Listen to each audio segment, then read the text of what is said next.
Sveiki, su jumis šiandien būsiu aš, Tomas. Sveiki, būsiu ir aš, Karolis. Šiandien apžvelgsim DigiFlavor Siren GTA 25 kaitikliuką, MTL'as, DL'as, pažiūrėsim, koks jis iš tikrųjų ir paragausim pačią mamą skystaliuko. Tai va, ilgai negaištam tada. Neriam žemyn. Close-upas jo ir tada grįšim, aptarsim viską. Kaitiklį gaunam štai tokioj dėžutėj.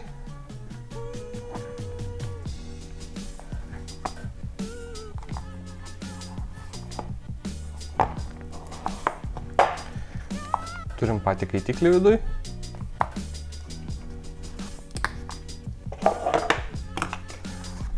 Šitas išsiima visas. Turim atsarginį stikliuką ir dar vieną kandiklį su šiek tiek siauresniu oro padavimu. Ir dar apačioj turim atsarginių vandonų, varžtelių ir atsuktuvėlį. Daugiau nieko nebėra. Kraunam į šalį tada, ardysim patį kaitiklį. Kandiklis išsiima be abejo. Atsisuka viršutinė dalis. Čia yra ir kaitiklio užpildymas. Man pildymas labai patinka, tikrai didelės skylės. Jo. Tada atsidaro, nusisuka kaitiklio bazė, nusiima stiklas ir kameros viršutinė dalis. Kaitiklio bazėje dar apačioje reguliuojasi oro padavimas, sukant žiedelį. Ir čia turim vienos spiralės konfiguraciją naudojamą bazę. Čia jau pas mane dabar yra kaitiklyje spiralė įdėta. Tai realiai pats principas, tai kaip panašiai kaip kaifūno labai. Panašiai kaip kaifūno, jo. Tai va, to mes dabar ir tada parodysim, kaip šitą monstriuką reikia pakurti. Taigi, parodysim, kaip įsidėti mažą kuiliuką, bandysim pagarinti kaip MTL šį kaitiklį. Ne, užsidėjau. Dekas primena kaifūno pats koilo įdėjimas, tačiau vata dedasi kitaip, nes čia yra GTA stiliaus kaitiklis. Jo, kur jo bazė pakelta yra nuo apačios, ir vata šiek tiek dedama kitaip. Bet pati bazė jo primena ganėtinai kaifūną, tik irgi kaip ir kaifūne aš rekomenduočiau, kad spiralė, tos kojytės jos prispaust ne aplink bazę dedant, bet po pačiais varžtais. Perkišnės, kontaktas. Ir Karolis dabar taip pat irgi daro. O, štai, kad liktų ausytės galiukai čia. Pasistengiam per stipriai nepervežti, bet ir ne per silpnai, kad būtų pats tas. O kol aš parodysiu kaip, tiksliau, kol aš rodau, kaip įsidėti koilą ir aš užsidėsiu baką, Tomas parodys, kaip reikia įsidėti vatą. Jis jau turi įsidėjęs kleptoną, kaip matau. Jo, pas mane kleptoniukas mažas. Jau aš jį naudojau, bet jis man labai patiko. O, toks vat, paprastas 10 vatų. Garuoja neblogai. Vatą aš jau turiu pasiruošęs. Tokį vat galiuką, nedidelį. Dėsim cotton bacono šiandien. Tai tas vatos įdėjimas nėra ganėtinai sudėtingas, kai aišku, rankos labai dreba prieš kamerą. tą vatą pratraukiam va taip pat, kad jinai būtų spiraliai kaip pat pirmokio anąkart standžiai, bet ne per daug, kad jos labai neužspaustų, nes tada skystis nepratekės. Pažiūrim plius minus, kad būtų va ta iki kaitiklio bazės. Paskolink Karoliu man žirklės. Žirklės pas mane. Ačiū Karoliu. Tai va, pažiūrim maždaug, kad būtų ties apačia, nukerpam. Va, pasižiūrim, kaip atrodo. Suleista.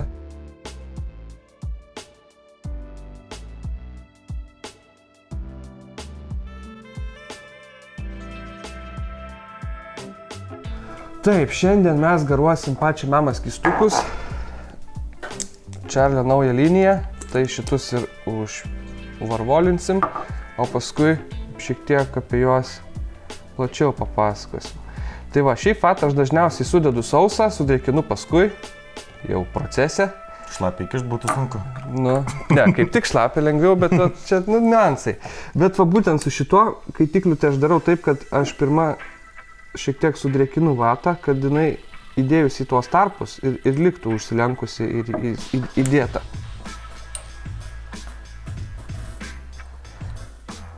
Aš dedu taip, kad vos liestų apačią. Va, taip, nežinau, ar matosi gerai.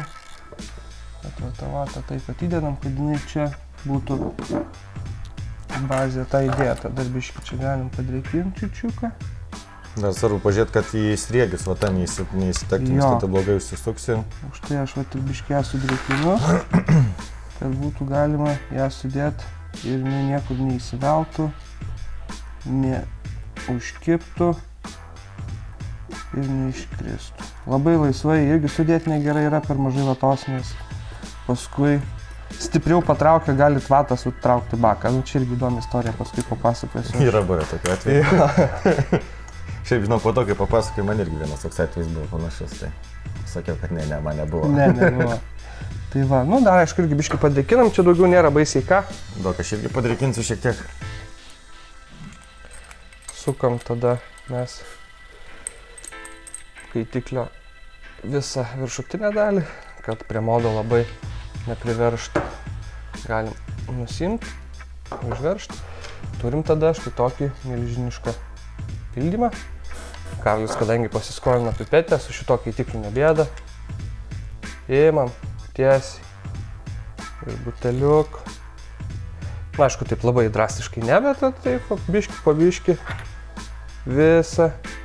Kadangi skylės yra tikrai gigantiškos. Skylės gigantiškos, telpa pipetę visą galima sukišti praktiškai. Tai va mes imam, išpildom, skystis matom po truputėlį leidžiasi žemyn. Problema šiaip su tuo, kad jisai prie stiklo yra bazė šitiek arčiau nėra. Ir susukom, atsisukam orą, kadangi pas manęs yra pakurtas direct lang versijai, sukam ant kaitiklio.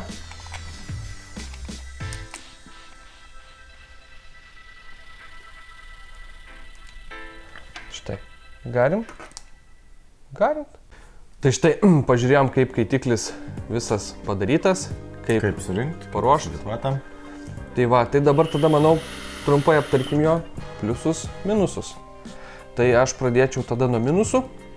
Didžiausias būtų, kas užkliuvo man, tai kad jisai, nėra toks tiksliai, kaip yra deklaruojama.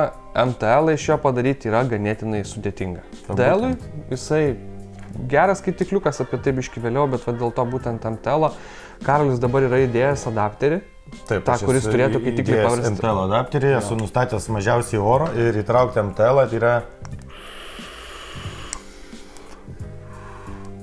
Ta prasme, ne. Nelabai patogu. Reikia, norint padaryti, reikia atsisukti mažiausią skylę, dar sumažinti 2/3, palikti vos mažiuką tarpelį ir tik tada yra įmanoma įtraukti tokį kažką artaus link MTL. Ir tada jau būtų galima sakyti, kad kaitiklis skirtas, galima dabar jau atsirado fronthitas tipo traukimui. Jau jaučiasi, kad MTL. Tik tada jau reikėtų pilt gal biškį stipresnį skystį. Bet tai čia jau kiekvienam savo. Dar iš minusų būtų asmeniškai man, tarkim, šito kandiklio tarpinės. Visas, taip sakykim, labai nemaloniai stovi jame. Šitas kandikliukas, kur pas Karolį, tai jau kai sabačinį, tai taip ir stovi jisai ten. Bet va šitas jis toks baisu pamesti iš tikrųjų kažkur į kišenę dedant, kad nekepštelėtų. Gali jau pakelti už... Taip irgi, bet čia 4 batkės. Bet čia 4 batkės, jo, man va tas modusas, galiu, karočią, išdykauti pusvalandį sėdęs ir nieko vis tiek iš to nebus. Tai va, kitas dalykas paskui dar būtų prie minusų, tai šlampa apačioje šiek tiek oro, tas reguliavimo žiedelis, čia, sakykime, sąlygina irgi taip, gal aš kažką ne taip su juo dariau, nors abejoju, bet, čia daugumos skaitiklių tokia yra problema, su to kondensato kaupimuose, jis nebėga, bet taip biškai pašlampa. Ir, surinkimas jo pats. Šiaip kaitiklis padarytas labai gražiai, ganėtinai patogiai, bet aš tik išpakavęs iškart nutraukiau vieną tarpinę. kuri buvo prie stiklo, nes ten buvo įdėta ne tokia tarpinė, kokia turėtų būti. Nu, aš išpakavau, man stiklas nenusijama. Karolis tarp stiklo nebuvo nuėjęs, todėl nežinau, kokia per didelė įdėta tikriausiai. Jo. Tai aš tarpinę paskui pasikeičiu, viskas gerai, bet, va tokie va dalykai. Paskui aštrus ganėtinai jo kampai tokie, ypač skysčio užpildymo atsukimas. Toks, jeigu, sakykime, užveržinėt, labai atveržinėt, nelabai malonu paimti daiktą, kai jisai taip badosi. Bazė pati nėra labai, sakykime, didelė, bet jisai, nėra skirtas daryti ten dideliem kažkokiem tai ten garų debesim, net FV12. Mažai gali ir nedideliem. Skoniui, kaip tikliukas, skoniui, ta vazytė tokia, sudėt, sakykime, tos koilus nėra labai sudėtinga.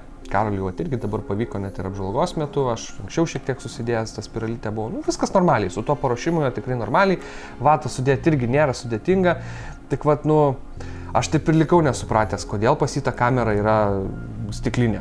Ten viskas aprasoja ir nieko nematai. Kartais, kaip jau pastovi, tada kažkaip gal užsideda kažkoks sluoksnis, žinai, kaip mašina ant langų užsideda tas riebalas. Tai gal čia iš vidaus užsideda tas riebalas ir tada ne taip stipriai rastoja, bet ką matyti man tą koilą, yra, jis ten, žinau, kad jis yra. Sakykime, gali matyti, žinai, ar kažkas nesvyla, gal dar kažkam čia labai pliusas, labai patinka, man negaliu sakyti, kad tai minusas, aš nesuprantu, kam to tiesiog reikia. Tai toks irgi pastebėjimas. Kas dar iš minusų? Iš minusų, ko nepaminėjai, tai sriegių kokybė. Yra tokie tikrai gana prasti, pavyzdžiui, užsukinėjant viršutinę dalį, pasigauna, viskas gražiai susisuka, bet kad pirminį užsukimą pagauti yra tikrai kartais tenka pavargti. Ir dar dabar truktelėjęs, dar prisiminiau vieną tokį minusiuką, tai būtų ir Karolis tikriausiai girdit, švilpteli kaitiklis. Jisai, oro tas paėmimo garsas, kai trauki, toks labai keistas. Labai garsus, kaip Palemano traukinys. Tai, geras šokas. Tikrai kaip traukinys, nėra gal tai baisiai iš tikrųjų, Karolis, čia gal. Jeigu tai darai didžiausią skylę, tada būna, bet jis kaip kada, tas man labai įdomu. Kartais labai švilpia, kartais ne. Čia matyt gal nuo to, kaip ten tai kamerai pridrėkia, viskas labai jaučiasi, bet tikrai nėra. Daug nebandyk, kad pradėtų švilpti, nes gali taip vidus susitraukti. Jo, irgi buvęs atvejis yra man, kad, čia irgi nežinau, gal aš blogai vatą buvau sudėjęs, bet vėlgi abejoju, nes šiaip kai tiklis važiavo tikrai neblogai. Norėjau pažiūrėti, kaip jisai traukėsi, tarkim, MTL traukimu užsukus orą iki galo ir aš taip truktelėjau ir ta vata iš tų skysčio kanalų šmaukšt ir visą sušoko į vidų ir tada jis visas apsibėgo čia, ten buvo incidentas toks, tai sakykime, tokių visokių dalykėlių su juo tikrai yra, nėra jis toli gražu tobulas, lyginant, sakykime, tokio paties stiliaus skaitiklis yra kaifūnas 5, ar ne? Tai tiek paruošimas, vatos sudėjimas. Oro viso atžvilgiu viskas yra panašu. Tai... Jo, bet viskas, nežinau, milijoną kartų geriau, švelniau, kokybiškiau. Tai tada paimi tokį rankas, paimi kaifūną į rankas, supranti, kodėl už kaifūną sumokėjai daugiau pinigų. Tai va, bet šiaip, sakykime, už savo kainą kaitiklis, sakykime, paskirtį atlieka. Pliusai. Labai geras skonis. Va, galvoju, kad neturi Karolis. Man skonis tikrai geras. Skonis tikrai geras. Skonis patiko ir man, šiaip visą kitą, taip pat aš irgi kada pakurinėjau, surinkinėjau, galvoju, nieko gero dabar čia tikrai nebus. Ir aš jį pakūriau, susidėjau pirmą kartą, atsimenu, su paprastu dar koilu ir jisai skaniai garavo, labai skaniai. Ir šitas būtent skonis, didelė talpa, jo, ir man atpirko tos jo minusus ir kaitiklį tikrai naudoju ganėtinai dažnai. Nes labai didelis pliusas, kad skonis geras, oras reguliuojasi gana patogiai, įsistato į vietą, paskui surinkti yra tikrai nesunku, dėkas patogus, tas susideda paprastai, talpa nežmoniška. Labai 5 ml. Ir taupus iš tikro. Nebus taip, kad užtraukia kitą ir pamatai, kad skysčio numažėjo. Užsipili baką, kadangi ir talpa didelė, tai naudoji, žiūri. Jo, labiau 20, ten 23, 25 vatus, gal kažkokie įdomesnės spiraliai metus, ten 30 galima, bet sakykime, aš manau, kad tada jau tikrai trūktų oro. Varža 0,62, aš naudoju 25 vatus. Pas mane 0,7, aš 23, 22 vatus naudoju. Ta prasme, skonis puikus, oro tikrai užtenka, to garo nėra daug, bet jis žiauriai skanus, gaila, negalit jo paragauti. Nors kaip, galit. Išbandykit patys, jo, žinosit, tos skanus skysti garinam. Skanus skysti garinam. Kuris tau skaniausias? Man skaniausias tas, kuris yra tuščiausias. Tai yra peach papaya coconut cream. Jeigu kalbant apie šitą, aš žinai, ko pasigėdau šiame? Kokoso. Žiauriai skanus skystis, viskas yra gerai, bet coconut cream, aš to coconut, nejaučiu. Nes šiandien mes dar norėjom jums šiek tiek papasakoti apie pačią mamą skysčius. Charlie's Chalk kompanijos nauja linija. Labai neblogi skysčiai. Ir taipogi šitus ragavom ir šiandien dabar šituose keitikliuose šitas garuoja. Kas liečia dabar, sakykime, skonius. Pradėkim, jaučiu, kad jo, tikrai nuskaniausio, tai peach papaya coconut cream. Tai turėtų būti persikas, papajos vaisius ir kokosinis kremas. Ir aš kokos asmeniškai labai nemėgstu. Nu, kokosas man yra, aš bounty, jokių ten tų Rafaelo nevalgo, man yra neskanu ir kažkaip atsidariau šitą, pauoščiau. Nu, pabandysiu, vis tiek gal reikia pabandyti, kad turėt ką jums papasakot. Aš užsipyliau, blemba, toks skanusis ir garinu, galvoju, o kur tas kokosas? Bet va tas ir nėra. Nu. Nėra, bet skystis... O kur kokosas? Nėra kokoso. Jo, labai švelnus tas kremas jaučiasi, papaja, mangas ir jis visas su tokiu kremu labai švelniai tą saldumą tokį užbaiginėjo. Man šitas irgi labiausiai patiko. Paskui turim va dar mango pitaya pineapple. Aš sakyčiau šitų antroje vietoje. Man irgi antroje vietoje. Šiaip jisai nėra, kad labai toli būtų nuo šitoje. Tokie pats pobūdis skysčio yra panašus, tas saldumas, gaivumas, vienoje skalėje. Šitas, kiek, sakykime, gaivesnis, mango ir persiko skoniai, nu, sakykime, plius minus panašus, bet va tas va ananasas duoda tokio gaivumo šitam. Jisai toks šiek tiek... Jisai man pasijaučia labiau išpučiant, tada tokia lieka. Tokia lyg rūgštelė labiau jaustusi, toks gaivesnis. Labai fain. Ir paskui dar trečias yra strawberry guava jackfruit. Nu, braškė asmeniškai man skysti yra visą laiką labai skanu. Šitam irgi braškė labai skani, gavos vaisius tas irgi nieko. Nu, bet tas duonmedis, tas jackfruitas vadinamas. Nu, nežinau, jis duoda tokio keisto poskonio. Man toks vaizdas, aš kai pirmą kartą užsipyliau, tai aš garinu nuo jos vato, žinai. Ir atrodo, kad dar vatos poskonis likęs, dar neįsigarinęs, bet čia turbūt nuo to, kaip sakei, medžio... Jo, sakykime, tai nėra neskanu, skonis, nu, kaip draugų neturi, kiekvienam savo, bet, nu, man šitas poskonis ganėtinai įdomus. Jis nėra neskanus, reikėtų paragauti iš tikrųjų, kad, nu, atsakyti tiksliau. Ne, labai subjektyvus dalykas, skonis yra, bet... Įdomus, tai sakykime, nu, aš tikrai rekomenduočiau išbandyti šitą su kokosu, be kokoso. Nu, jisai su kokosu, bet be kokoso. Tai šitą tai tikrai reikia išbandyti. Šitą, sakykime, kas gaivesnio tokio biškį norit, va irgi tokio, nu, tropinis toks, grinai kokteilis. Labai, man tai skonį žiauriai patiko šito. Šitas toks, va, jis toks, netaip greit pabosta, kadangi šiek tiek švelnesnis, šito taip po kokio šito trečio bako, noris biškį kažko kito, bet tikrai neblogas. O šitas tai nežinau. Garinau aš jį, bet taip... Jeigu dabar reikėtų vėl šitus du tikrai pirkčiau, stosiu su jackfruitu greičiausiai, kad aš irgi nelabai. Šitą susilaikyčiau. Nebent labai norėčiau pačios ir nebūtų nei šito skonio, likęs būtų tik strawberry, tai imčiau tada strawberry. Jo, tikrai tada jo, nes nu, jisai skystis neblogas. Jisai nėra toks, kurio negalima garinti, kad ten būtų šlikštukai būna tokių skysčių, bet... Tik ypatingai tiesiog, nu, man nes asmeniškai tai nesužavėjo. Kai šitie du labai sužavėjo, tai tada aš jį ragavau asmeniškai paskutinį. Tai pirmas skystis, antras skystis labai sužavėjo, aš iš jo tikėjausi daug, o gavau mažiau negu tikėjausi. Tai va, galbūt tik tiek. Galbūt tai va ir subjaurojo mūsų nuomonę apie jį. Kas toliau liečia kaitiklį, va dabar šitie skaistukai užpilti, nusakau, skonis tikrai puikus, aš šitus skysčius bandžiau ant daugybės kaitiklių, ir ant kaifūno, ir ant tobeko, ir ten ant dar kelių arda kaitiklių, ir ant FV12 biškį ragavau. Tad biškį buvo gaila, nes nu, visai sąnaudos jo didesnės, dar norėjau jo pasilikti šiek tiek atsiminimui prieš apžvalgą paragauti. Nu, skonis šito kaitiklio super. Tikrai. Visos beveik natos skysčio, sakykime, kas turėtume jaustis, išskyrus kokosą šitam. Nežinau, su jokiu kaitikliu neradau aš to kokoso, niekai.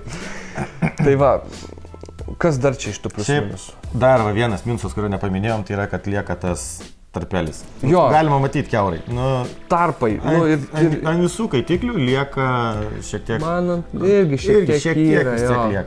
Truputį. Nu čia tokiam, kurie mėgsta, kad viskas idealiai susisuktų, sueitų, tai turbūt bus minusas. Man asmeniškai tai nėra, kad maišytų. Dar geriau, nebraižo modų. Jo, nors, sakykime, tas tarpelis toks ir kur yra užpildymas. Čia irgi aplink tą visą. Irgi lieka toks, žiūrimas šiek tiek tarpas, aš iš pradžių tai įsibandau, galvojau, nedasisuka, jisai bėgs, bet ne, viskas čia su juo gerai, tik jis tai padarytas. Pas Karolį irgi tas pats. Jo, tas pats. Čia, jeigu rezumuojant apie kaitiklį, tai yra už tokią kainą, tai nežinau, su skoniu perrenkamas labai apsimoka, tiek, kad teks susitaikyti, kad surinkimo kokybė nėra stebuklinga. Talpa milžiniška, skonis puikus. Paruošimas lengvas, greitas, pildymas, nu, matėt patys, ten iš vis nėra ką veikti, užpylė į tik subėgo viskas ir toliau gali. Nu, ta kokybė tokia, bet vėl, nu, Nėra, kad jisai būtų kažkoks labai baisiai. Nu, va, tas kandiklis toks, gali pasikeisti kitą, jo. Šiaip viskas susisuka tvirtai, niekur jisai daugiau nieks nekliba. Tai pabaigiant, šiaip turbūt jau aš galiu pasakyti, kad rekomenduočiau šį kaitiklį. Būtent tam žmogui, kuris nori skonio. Skonio, nebrangiai ir skonio. Ir šiek tiek net ir garo išgaus. Nėra, kad būtų debesys belinkokį, bet jų yra. Ir apsimoka. Nebrangiai, skonio. O šiaip daugiau, jei kažko norit labai stebuklingo, super duper, tai tada, nu... Tada teks išleisti daugiau pinigų. Jo. O jeigu norit pigiai, skaniai, tai va. Tai va, tam kart tiek tada kviečiam prisijungti prie mūsų be abejo grupės Facebook'e, prenumeruot mūsų YouTube kanalą, sekti Instagram'e. Nežinau, visur mus, nu, paskui nevaikščiokit jo, į balkoną pas Karalių įsukit. Pareiškit savo nuomonę, kad tai visada, ką norite toliau pamatyti, tai tikrai atsižvelgiame. Ir iki kitų kartų. Gero.